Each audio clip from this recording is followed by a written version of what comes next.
Aquí estamos con ustedes en su programa Dialéctica, porque la verdad importa.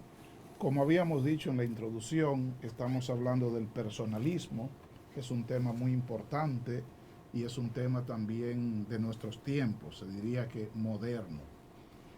Al final de la Primera Guerra Mundial, se produjo en Rusia la revolución bolchevique, que trajo a colación y que diseminó en la sociedad europea y parte de Asia el pensamiento marxista, el marxismo, y la idea del comunitarismo y la idea del socialismo.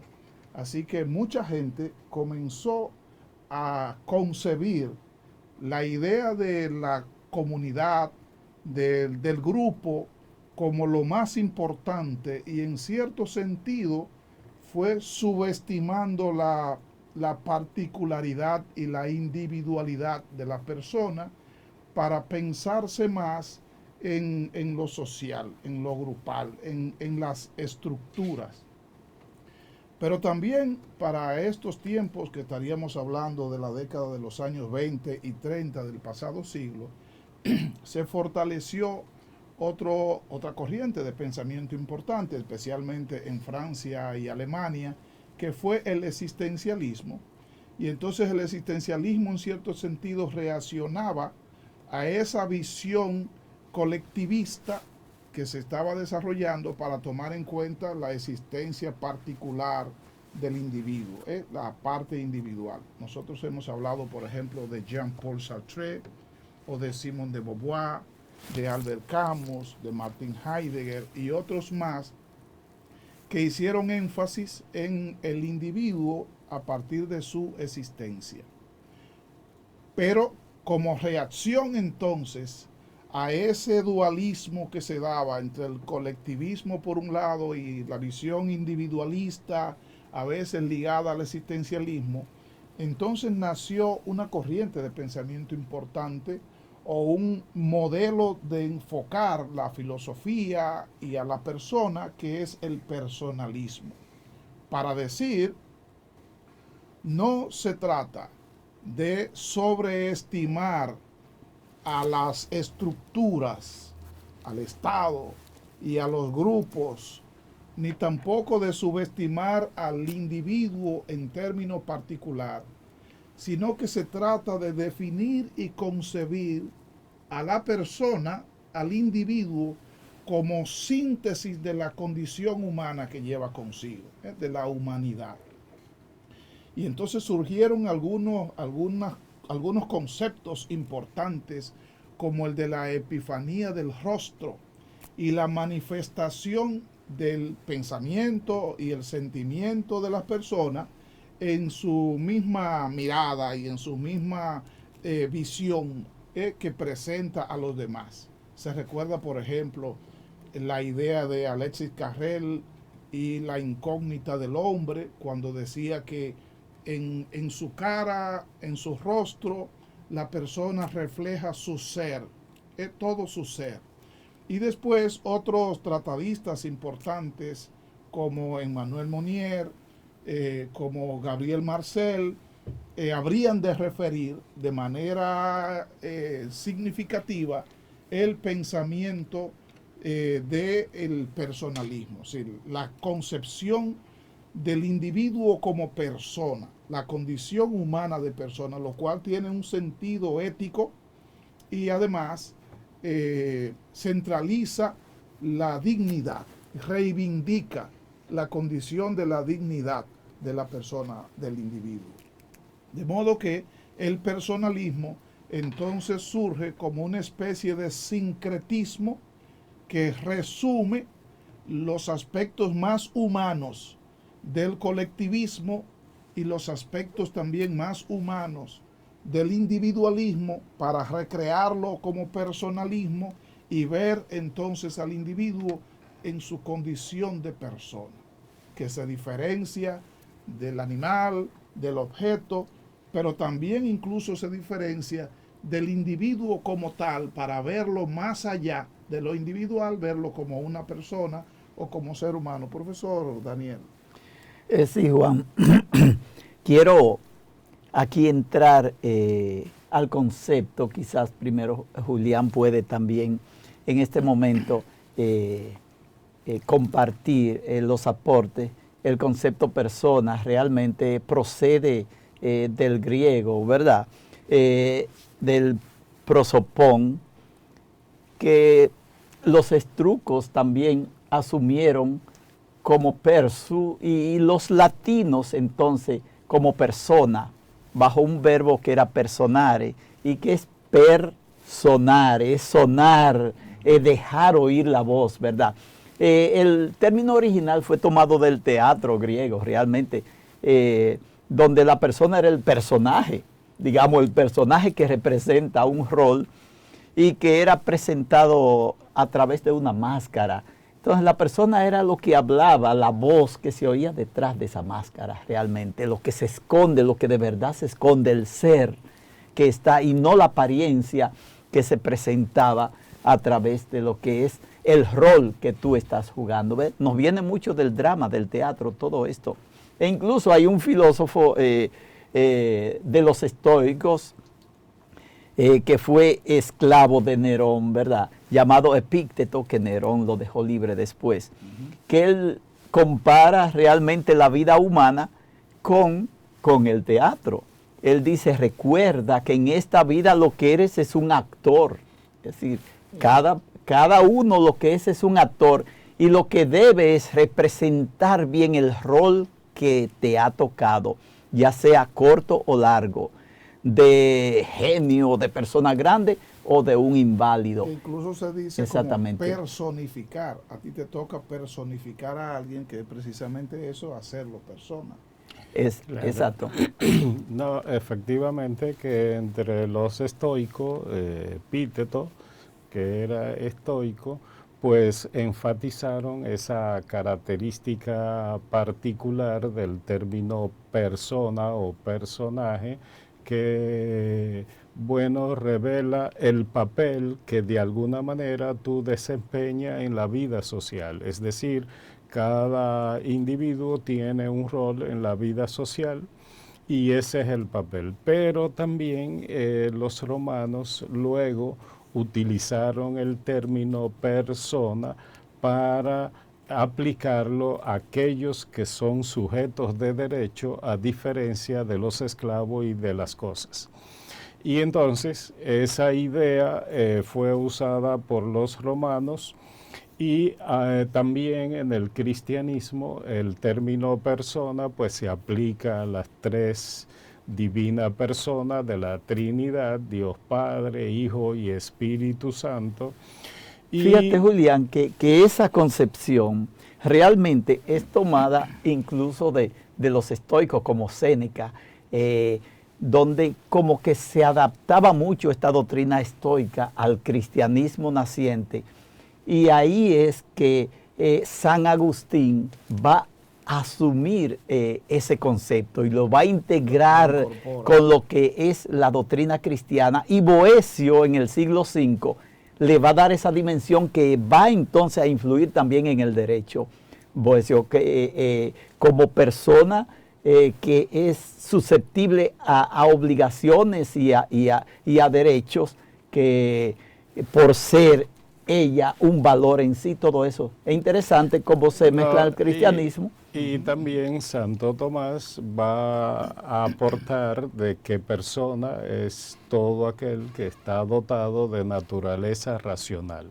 Este es un elemento que se vincula a la noción de persona, y también John Locke, de alguna manera, el término de persona incluye la noción del yo, la conciencia. Ok, en la parte racional, Julián, que es la herencia aristotélica en la filosofía. Claro. El ser humano como ser racional, de ahí que el concepto persona se va a unir a la concepción aristotélica del ser humano, sobre todo que lo más importante es que razona, que hace uso de razón. Esa parte va a ser asumida también por los pensadores que vienen después, muy especialmente en la versión cristiana. Y tú mencionabas un punto que no se nos puede dejar pasar por alto, que es cómo entró también en la doctrina cristiana las tres divinas personas. Pero eso venía también de que el ser humano son tres en uno, el aceite tres en uno. Es cuerpo, es alma y es espíritu. Y las tres divinas personas.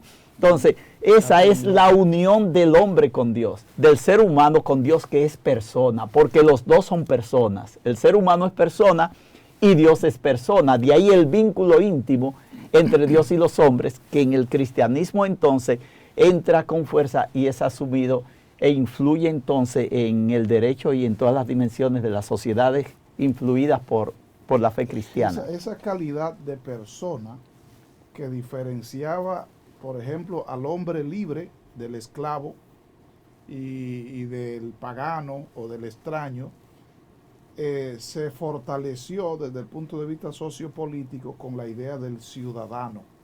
El ciudadano era la persona que tenía unos derechos y unos deberes, y eso implicaba una conciencia de pertenencia a un territorio determinado y a una estructura también determinada, que la heredó Roma de Grecia, ¿verdad?, que se desarrolló en Grecia desde los tiempos de Pericles, que luego se aplicó en Roma, que con la caída del Imperio Romano de Occidente se ocultó en buena parte por la fuerza de la monarquía, pero que renace, como ustedes dicen, precisamente para final del periodo medieval, renace esa categoría de persona como humanismo y se incorpora en el humanismo, que después entonces vuelve y recobra la calidad de ciudadano o de ciudadanía, en buena parte a partir de la reivindicación de los derechos civiles y de los derechos políticos, pero especialmente de los derechos civiles en las personas, en lo que incidió grandemente la Revolución Francesa. Bueno, efectivamente en los griegos había la concepción de que el ciudadano se realizaba en la polis y que el ideal de ciudadano pues tendría que ser en coherencia y consonancia con el bienestar de la polis. Entonces de ahí, de alguna manera, Platón desarrolló la idea de que el bien del individuo está en función del bien de la polis y que el bien de la polis está en función del cosmos. Y entonces eso que tú planteas de la noción de ciudadano, de persona sujeto de derecho, es aquel que de alguna manera sus objetivos individuales están en función de una comunidad social y tú te sientes parte, perteneciente a los ideales de esa comunidad, lo cual eso de alguna manera contrasta con hoy en día, de que hay un individualismo exacerbado que le pide a la sociedad más espacio porque la sociedad entonces le está quitando sus espacios. Y ahí diríamos la noción de individualismo que tenemos en el mundo de hoy expresado a nivel económico, a nivel político y que tiene su manifestación, diríamos, en este hombre de hoy en día. Exacto.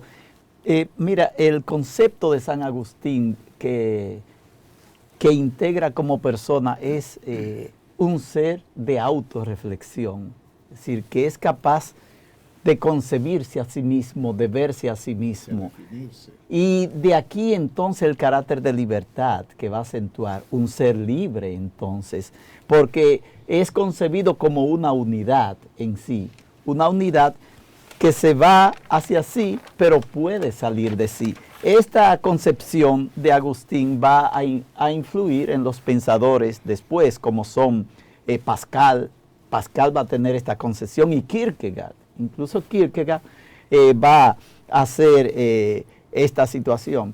Y la concepción fue ya realmente asumida en el Concilio de Nicea, cuando se discute la naturaleza de Cristo, si era Dios, si era hombre, donde se establece que era Dios y hombre, era una unidad inseparable, Dios y hombre, dos naturalezas en una sola realidad, en una sola persona. Aquí el concepto persona, donde lo interior y lo exterior van de la mano, una visión holística donde no podemos separar al ser humano en cuerpo aquí, espíritu allá, alma por otro lado. No, el ser humano es esa unidad, como Cristo fue una unidad, ¿verdad?, material y espiritual. Y de aquí que esa concepción va a llegar también al personalismo del siglo XX. Nosotros tenemos algunos pensadores claves de esta filosofía. Son muchos, hay muchos personalistas, pero nosotros hoy vamos a referirnos especialmente a dos de ellos como resumen, porque los temas van a coincidir en los puntos centrales, como es el ser humano como razón, como reflexión, como conciencia y sobre todo como libertad. Y el compromiso que esta persona debe tener entonces frente a su sociedad y frente a los demás.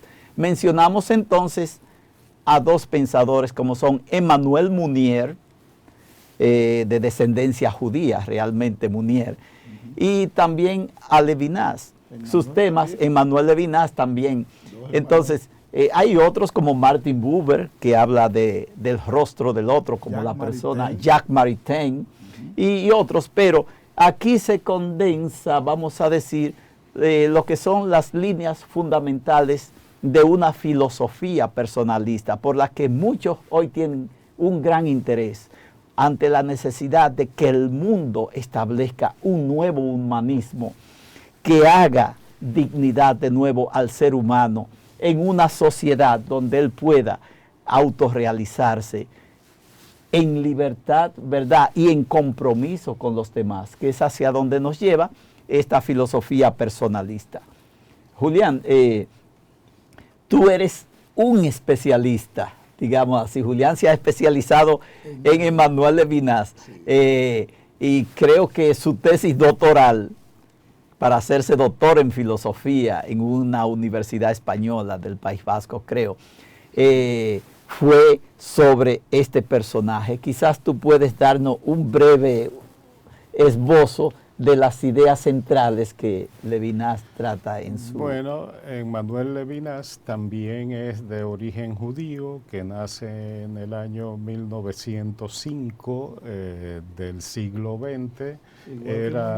Mounier nace en el 1906. Sí, mira. Bueno, de origen lituano, quien después pasa a Francia y luego a Alemania.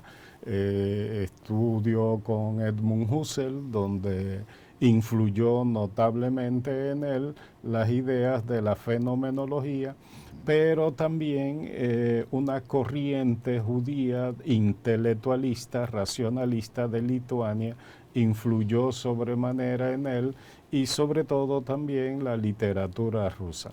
Quizás nuestros oyentes, es bueno decirle que pueden consultar, si quieren conocer a Levinas, las obras Totalidad e Infinito, y sobre todo también comentarios a los textos talmúdicos. Son dos obras de referencia en Levinas. Bueno, exactamente. Él se hizo experto en comentar los textos talmúdicos, la Torá judía, y también pues fue notablemente influenciado por la fenomenología de Husserl, de tal manera que algunos lo ubican dentro de la fenomenología existencial. Pero hay un elemento fundamental que quiero destacar, porque él es nombrado también como el filósofo de la alteridad, del otro. ¿Cómo sale esta noción de la alteridad en Emmanuel Levinas? Bueno, básicamente a partir de una crítica que él hace a toda la filosofía occidental. Él dice que la filosofía occidental está centrada en la ontología, y que al estar en la ontología se ha olvidado del otro, es decir, de la persona, el otro, el alter ego, es decir, como el otro yo. Y entonces hay un hecho donde él mezcla de alguna manera su influencia judía con aspectos de la fenomenología de Husserl. Y esto lo tomo de Hilary Putnam, un filósofo norteamericano de filosofía de la ciencia, pero también de origen judío. Él dice en su análisis que él entiende que la noción del otro y de servir al otro y de tomar en cuenta al otro genera lo que él llama una obligación fundamental. ¿De dónde nace esto? Para Hilary Putnam, él plantea que esa idea nace cuando Abraham iba a sacrificar a Isaac, que Dios llama a Abraham y él responde, heme aquí,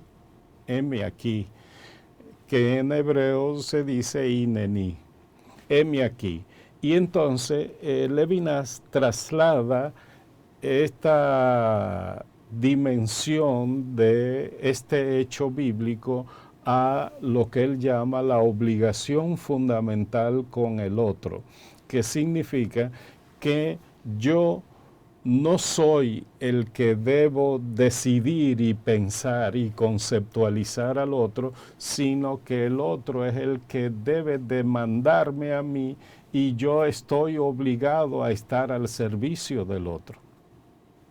Esa es, por así decirlo, la idea fundamental que él desarrolla a lo largo de todo su pensamiento, pero que su obra fundamental es totalidad e infinito.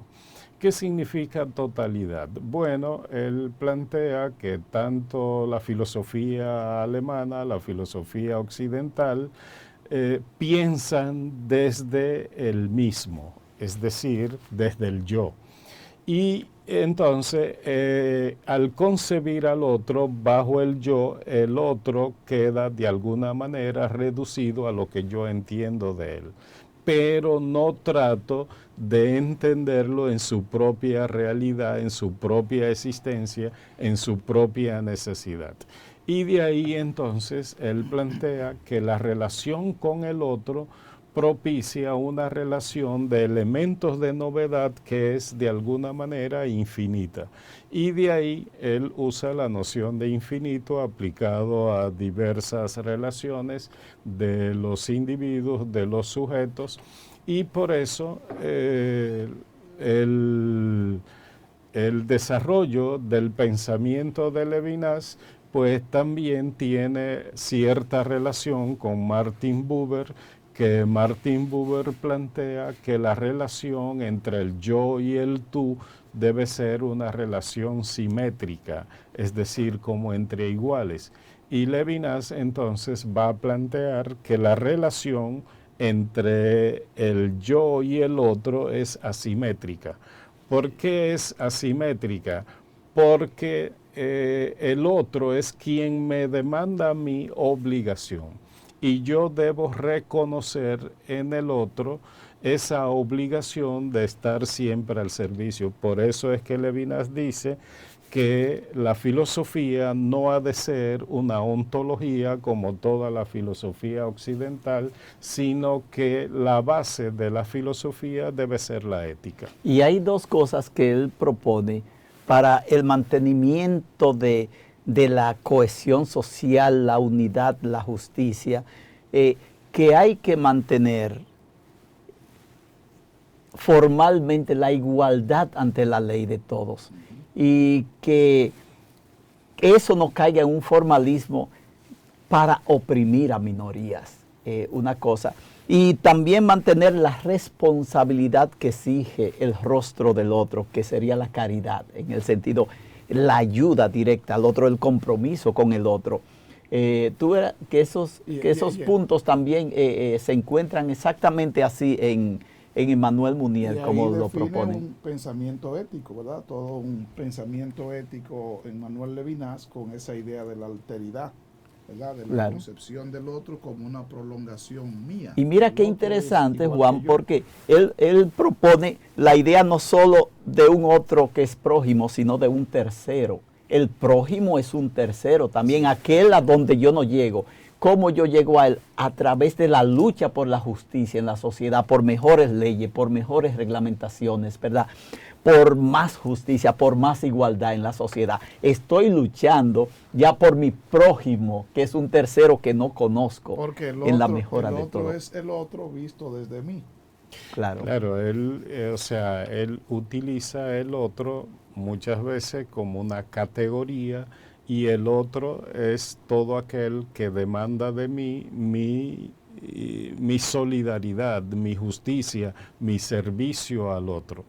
Porque, según Levinas, la concepción filosófica es pensada desde el centro de Europa. Él critica el eurocentrismo, el ser, que es pensado desde el yo, desde el mismo, y que de alguna manera lo que no es europeo en su momento fue descuidado, y de ahí que las categorías que él usa en su pensamiento de alguna manera estén influenciadas por el aspecto fenomenológico, la manifestación del rostro, como él plantea, y también su pensamiento es como una mezcla de el pensamiento judío y la fenomenología de Husserl, que también era judío.